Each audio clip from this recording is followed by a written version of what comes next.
کابل کے ایک پروفیسر کی کہانی، ان کی زبانی۔ کہتے ہیں کہ پڑھنے کے لیے پاس اتنے پیسے نہیں تھے، اس لیے زمین فروخت کر کے پڑھا۔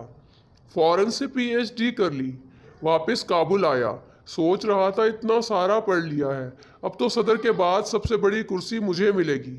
کافی عرصہ نوکری کے لیے دفتروں کی خاک چھانی، نوکری نہیں ملی۔ کچھ تو کرنا تھا، اس لیے ایک کار سروس اسٹیشن کھولا۔ رشتہ داروں نے خوب مذاق اڑایا، مگر میں اپنے آپ اور گھر والوں کو تسلی دیتا رہا کہ سب بہتر ہو جائے گا۔ سروس اسٹیشن بہت خستہ حال تھا، شیشوں کے بجائے پلاسٹک کا سہارا لیا۔ کابل کی یک بستہ اور تیز ہوائیں آئے روز پلاسٹک اڑا کر لے جاتی، اور مجھے ہر روز نئے پلاسٹک خریدنے پڑتے۔ چچا زاد بھائیوں کو میرے نئے کام سے کافی راحت محسوس ہوتی تھی۔ آئے روز خوبصورت کاریں لاتے اور مجھ سے دھلواتے تھے۔ اگرچہ میرے ساتھ اور بھی لوگ کام کرتے تھے، مگر ان کی کاریں ہمیشہ میں خود صاف کرتا۔ سخت سردی کا موسم تھا، کابل کی یک بستہ ہوائیں جسم کے آر پار گزرتی تھیں۔ میں پلاسٹک والی کھڑکی سے باہر کا منظر دیکھ رہا تھا۔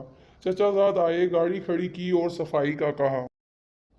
گاڑی اندر سے پوری طرح گوبر گھاس سے بھری پڑی تھی، خدا جانے، مگر میرا گمان یہ تھا کہ یہ انہوں نے بے خود ہی جان بوجھ کر گندی کی ہے، تاکہ میں صاف کروں اور وہ دیکھ کر سکون پائیں۔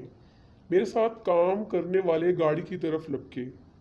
میں نے انہیں منع کیا، مطلب یہ تھا کہ اب چچا زاد بھائی ہے، وہ تو صرف اس لیے آئے ہیں کہ مجھے صفائی کرتے ہوئے دیکھیں۔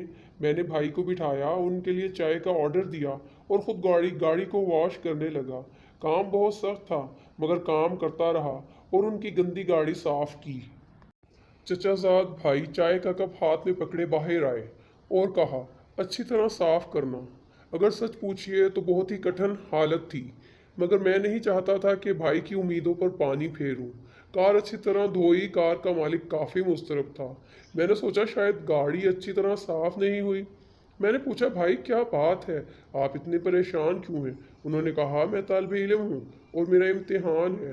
عجیب بات یہ تھی کہ وہ معاشیت کا طالب علم تھا اور دوسری طرف میں نے معاشیت میں پی ایچ ڈی کر رکھی تھی۔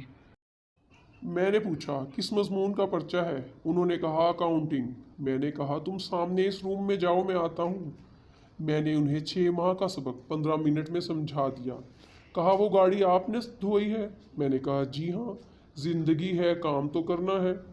میں نے انہیں اپنی پڑھائی کے بارے میں بتایا۔ وہ حیران تھا۔ اب وہ ضد کرنے لگا، آپ کو میرے ساتھ چلنا ہوگا۔ ہماری یونیورسٹی کے وی سی میرے دوست ہیں، میں ان سے بات کرتا ہوں، وہ آپ کو ضرور نوکری دیں گے۔ میں ان کے ساتھ چلنے لگا تو انہوں نے میرے میلے کچیلے کپڑے دیکھ کر استفسار کیا، کوئی اور کپڑے نہیں ہیں آپ کے پاس؟ میں نے کہا، نہیں، مجھے پتا ہے نوکری کسی نے دینی نہیں، یہ تو بس آپ ضد کر رہے ہیں، اس لیے تمہارے ساتھ جانے لگا ہوں۔ گیلے کپڑے زیب تن کیے ہوئے میں وی سی آفس کے ایک کونے میں کھڑا ہو گیا۔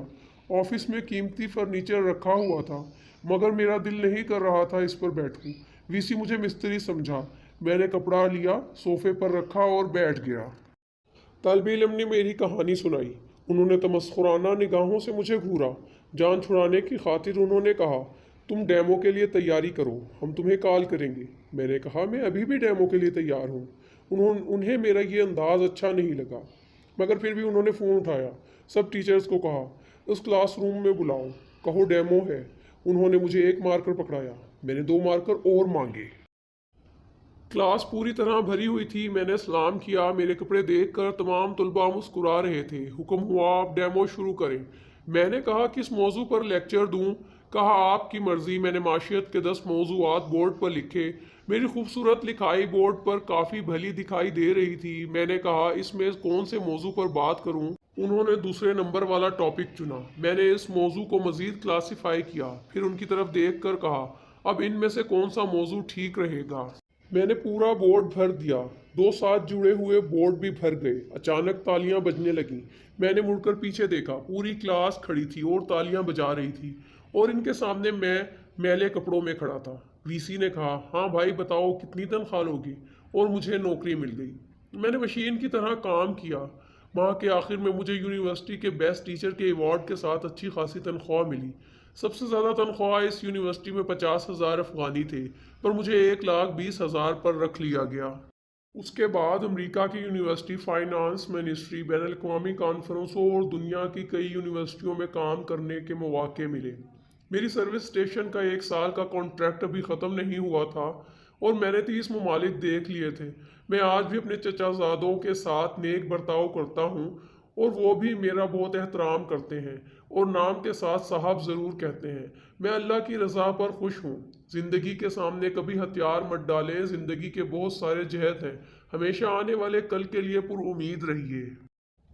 کوئی بھی کام کرتے ہوئے کبھی شرمائیے نہیں۔ زندگی میں کوئی کام چھوٹا اور بڑا نہیں ہوتا، البتہ کام کے طریقے چھوٹے اور بڑے ضرور ہوتے ہیں۔ اگر کام چھوٹے بڑے ہوتے تو سرکار دو جہاں فخر دو عالم حضرت محمد صلی اللہ علیہ وآلہ وسلم کبھی بکریاں نہ چراتے اور خود جھاڑو صفائی نہ فرماتے۔